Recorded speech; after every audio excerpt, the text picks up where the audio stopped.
नमस्कार, news room live में आप सब दर्शकों का बहुत बहुत स्वागत है और मैं हूं अनिल शर्मा। शुरुआत करना चाहेंगे जम्मू कश्मीर की बड़ी खबरों के साथ और एक इस वक्त जो है बड़ी खबर आ रही है उधमपुर इलाके की। बात करते हैं तो उधमपुर में एक सड़क हादसा पेश आया है और एक बार फिर से जम्मू कश्मीर की बात करें तो जम्मू कश्मीर में लगातार सड़क हादसे जो है वो पेश आ रहे हैं, मगर उधमपुर इलाके की बात करते हैं तो उधमपुर के पंचेरी इलाके के अंदर जो है एक भीषण सड़क हादसा पेश आया और बस जो है वो नीचे जा गिरी है और ये तस्वीरें इस वक्त आपको दिखाने की कोशिश कर रहे हैं और कई लोगों के घायल होने की अभी तक जानकारी मिल रही है। हालांकि अभी तक संख्या जो है वो नहीं बताएगी और इस वक्त आपको एक्सक्लूसिव तस्वीरें जो है वो आपको दिखाने की कोशिश कर रहे हैं कि पंचेरी के अंदर ये बस गिरी है और यह एक भीषण सड़क हादसा पेश आया है जिसमें जो सुबह सवेरे यात्री यहां पर सवार हुए थे और वो यात्री जो है वो बताए जा रहे हैं घायल हैं। अभी तक की संख्या जो है वो देखने को मिल रही है और लगातार आपको बता दें कि उधमपुर के इलाके के अंदर अगर हम जिक्र करें तो एक बार फिर से सड़क हादसा पेश आया है और इस वक्त की बड़ी जानकारी आपको बता दें कि जेके चैनल के माध्यम से बताने की कोशिश कर रहे हैं और इस वक्त जो बड़ी जानकारी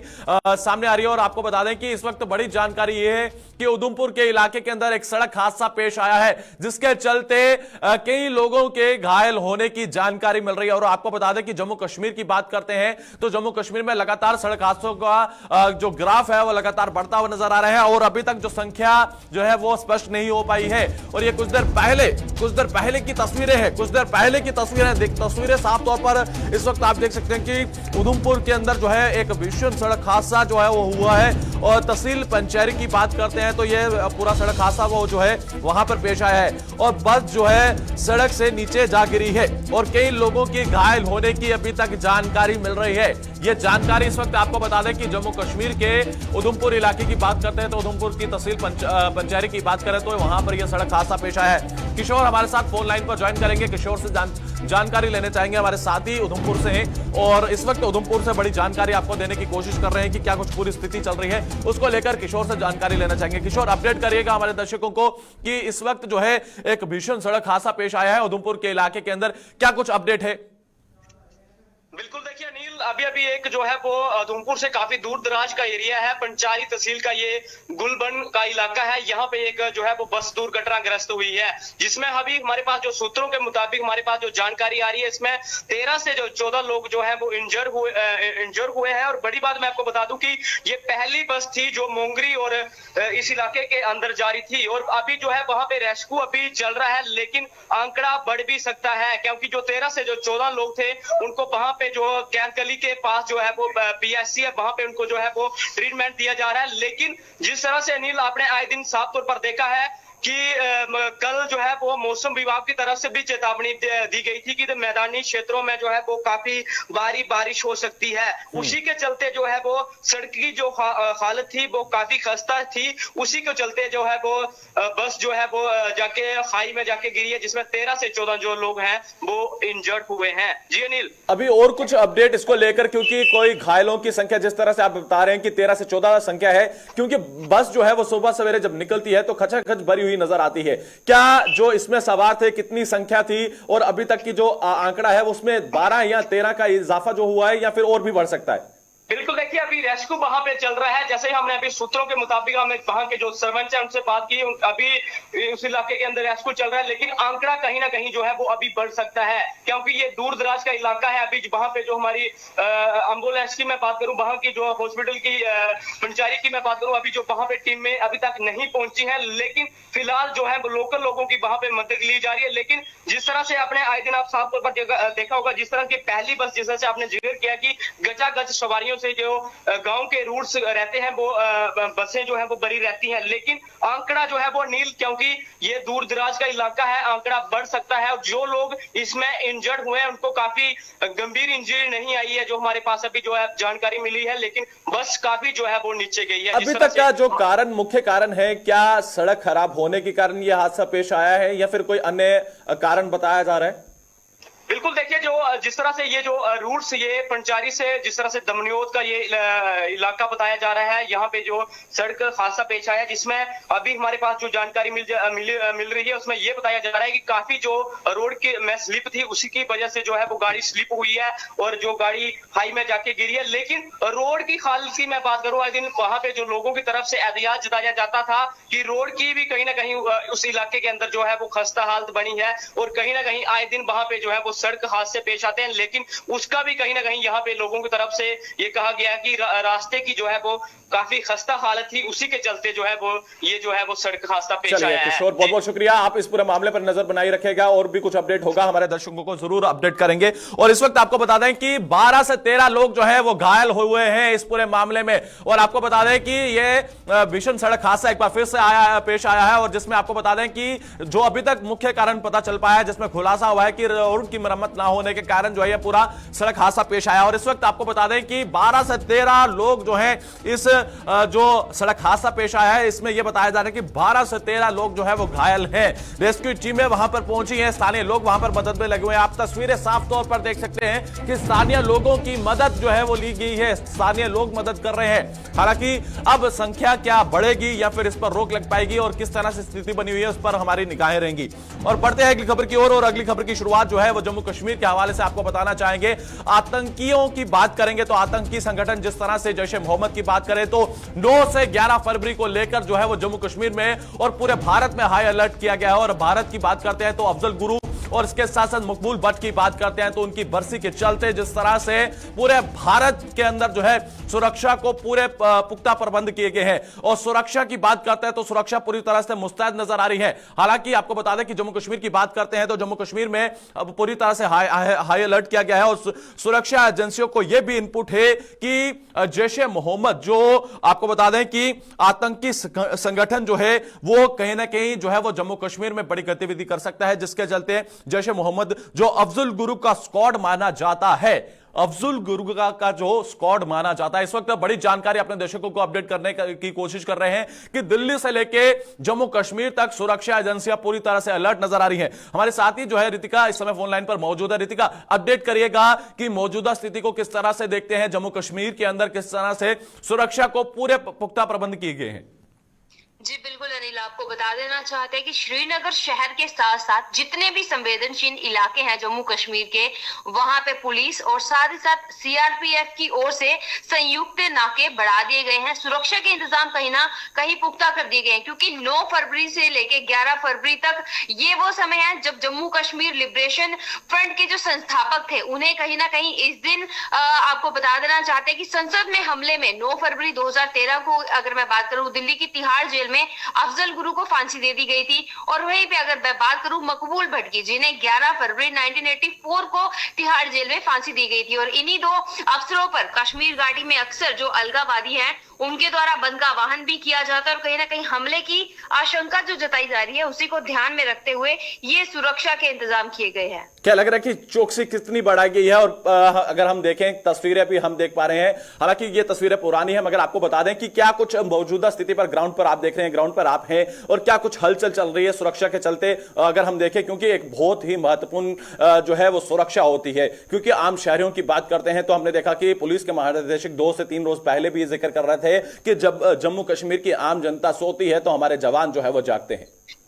जी आपको बताएं कि हालातों को ध्यान में रखते हुए श्रीनगर शहर के साथ साथ जितने भी संवेदनशील इलाके हैं वहां पे पुलिस और सीआरपीएफ की ओर से संयुक्त नाके बढ़ा दिए गए हैं, मोबाइल चेक पॉइंट भी स्थापित कर दिए गए हैं। और जो भी संदिग्ध, अगर कोई व्यक्ति दिखता है या संदिग्ध वस्तु दिखती है, उसकी पूरी जांच पड़ताल की जाती है। आने जाने वाले वाहनों पे, राहगीरों पे, तमाम लोगों पे नजर बना के रखी गई है। अगर कोई भी ऐसी हरकत होती हुई नजर आती है या कोई ऐसे संदिग्ध व्यक्ति नजर आते हैं तो तुरंत कार्रवाई करने के निर्देश भी दिए गए हैं। क्या लगता है कि जो अगर हम देखें मौजूदा हालात देखते हैं 370 हटने के बाद या फिर 370 से पहले अगर हम देखें तो जिस तरह से 370 से पहले बंद का आह्वान किया जाता था, अलगाववादी नेता जो है पोस्टर जारी करते थे और ये कहते थे कि बंद का आह्वान करते थे, मगर क्या अब वो असर देखने को मिल रहा है? और आज 10 तारीख है और कल 11 तारीख है और इससे एक दिन पहले अगर हम देखें, क्योंकि हमने देखा कि सुरक्षा का पूरा प्रबंध देखने को मिला है और कश्मीर घाटी में ऐसी कोई भी तस्वीर जो है बंद का आह्वान देखने को नहीं मिला। मगर वहीं पर अगर हम जम्मू की बात करते हैं, जम्मू कश्मीर की बात करते हैं तो किस तरह से नजर आ रहा है 370 हटने के बाद?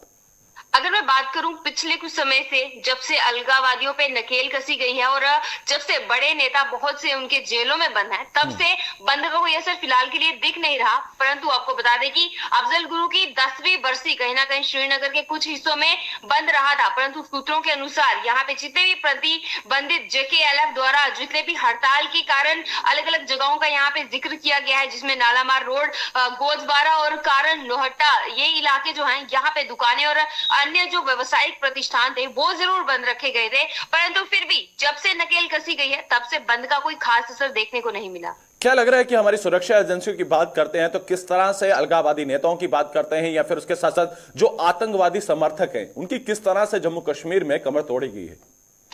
जी बिल्कुल, आपको बता दें कि आतंकी गतिविधियों में शामिल होने वाले वो तमाम लोग या उनके समर्थक या उनकी मदद करने वाले जितने भी अंडरग्राउंड वर्कर्स हैं उन पे यहाँ पे नकेल कसने का कार्य भी किया जा रहा है। जितने भी यहाँ पे सिक्योरिटी फोर्सेस हैं वो आम जनता की सुरक्षा को सुनिश्चित करने में किसी भी प्रकार की ढील नहीं करती है। इसमें संयुक्त रूप से ऑपरेशन भी चलाए जाते हैं। जब भी ऐसा कोई आतंकी या आतंकी संगठनों के द्वारा कोई प्रयास किया जाता है उसे विफल करने को लेके हमारे यहाँ पे जितने भी सुरक्षा बल के जवान है वो लोग हर वक्त अलर्ट नजर आते हैं, जिसमें जम्मू कश्मीर पुलिस का भी कहीं ना कहीं पूरा सहयोग दिखता है। चलिए रितिका, बहुत बहुत शुक्रिया जानकारी देने के लिए और लेकर जिस तरह से आपने देखा कि जम्मू कश्मीर को लेकर लगातार अपडेट करने की कोशिश की जा रही थी। वहीं पर जम्मू कश्मीर की बात करते हैं तो जम्मू कश्मीर में सुरक्षा एजेंसियां पूरी तरह से अलर्ट नजर आ रही हैं और वहीं पर पूरी तरह से पुख्ता प्रबंध जो है वो नजर आ रहे हैं। और बड़े चलते हैं अगली खबर की ओर और अगली खबर की शुरुआत जो है वो जम्मू कश्मीर के हवाले से करना चाहेंगे। और जम्मू कश्मीर की बात करते हैं तो खेलो इंडिया का जो 3rd एडिशन है उसका आगाज जो है उसकी शुरुआत जो है वो आज हुई है।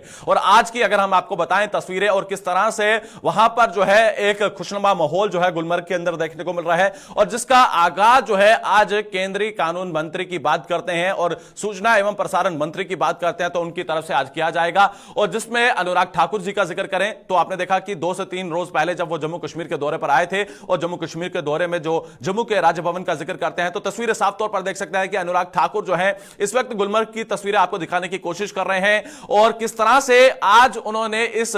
बर्फीले मौसम में और जिस तरह से बर्फबारी वहां पर हो रही है उसमें जो है उन्होंने क्रिकेट भी खेला है और खिलाड़ियों के साथ मुलाकात भी की है, उनकी जो है हौसला अफजाई भी की है। और लगातार जो है 10 से लेकर 14 फरवरी तक जो है इस खेलों का आयोजन होना है और जिसमें कई प्रतिभागी जो है इसमें हिस्सा लेंगे। देखिए किस तरह से अनुराग ठाकुर जो है वो खुद भी फिट रहते हैं और इंडिया को भी फिट पूरी तरह से रखने की कोशिश करते हैं और कोशिश ये रहती है कि जो जम्मू कश्मीर के नौजवान है, पूरे भारत के नौजवान है, उनको खेलों की तरफ जो है रुझान लाया जाए। वहीं पर आपको बता दें कि केंद्रीय कानून मंत्री जिस तरह से आपको बता दें कि हम ये भी बताने की कोशिश कर रहे हैं या फिर सूचना एवं प्रसारण मंत्री और खेल मंत्री का जिक्र करते हैं तो जिस तरह से ये बड़ी जानकारी जो जम्मू कश्मीर के अंदर जो है 3rd एडिशन की जो शुरुआत हुई है जिसके चलते खेलो इंडिया के तहत जो है कई प्रतिभागी जो है यहां पर पहुंच चुके हैं, तैयारियां पूरी हो चुकी हैं और कुछ ही देर में जो है इसका इनॉग्रेशन भी होगा। और इसके साथ साथ क्या कुछ अनुराग ठाकुर जी की तरफ से कहा गया है आइए सुनवाते हैं।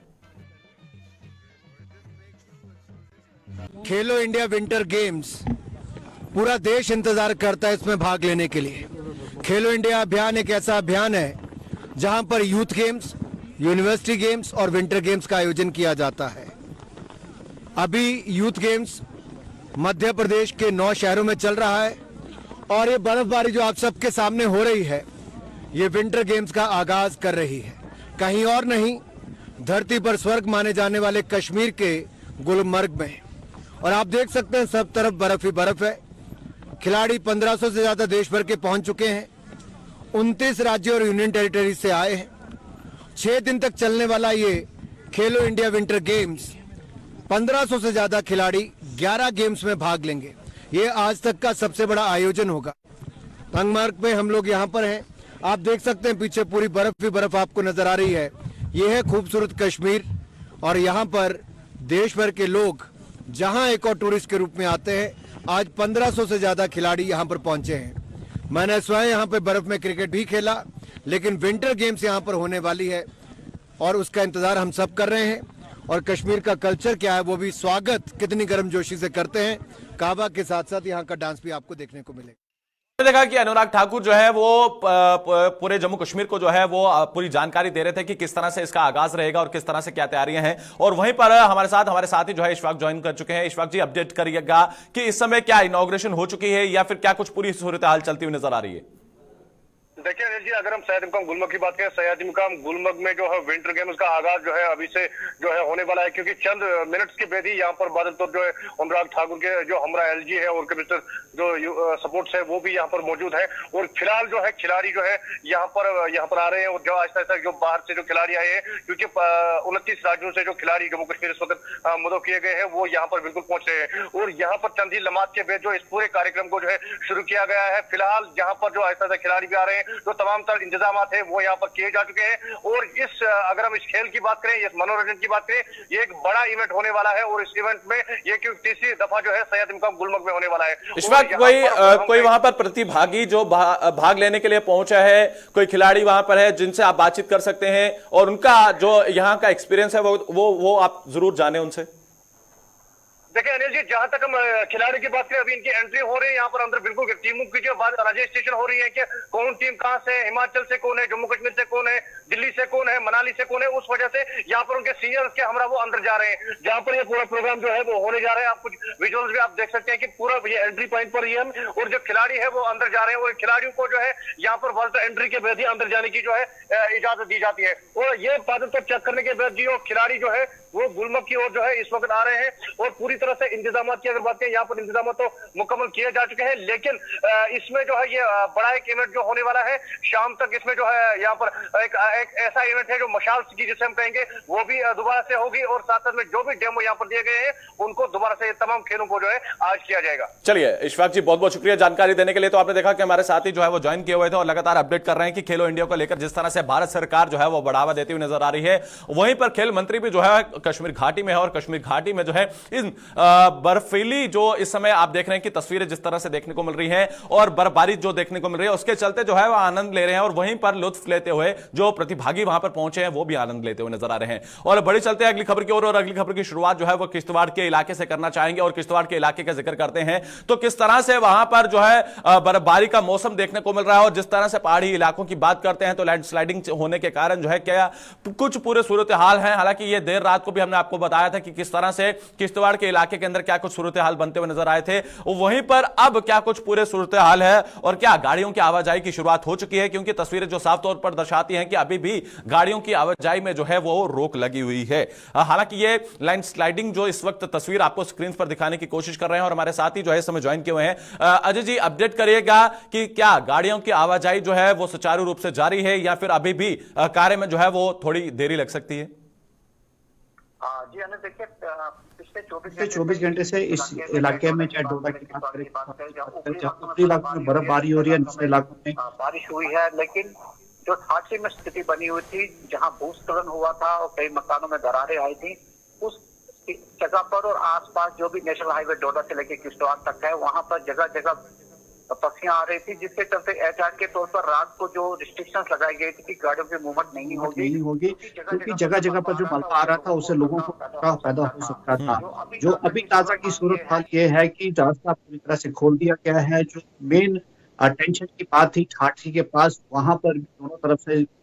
जो चाहे छोटे बड़े वाहनों उनको आने जाने की इजाजत दी जा रही है। जो एसएसपी डोडा अब्दुल करीम से हमारी बात हुई, उनका कहना था कि एहतियात के तौर पर ही हम सारे कदम उठा रहे हैं और खासकर जो रात को एहतियात बरतने का प्रयास किया जा रहा है ताकि किसी को भी किसी प्रकार की हानि ना हो, क्योंकि इस मौसम में कब कहां से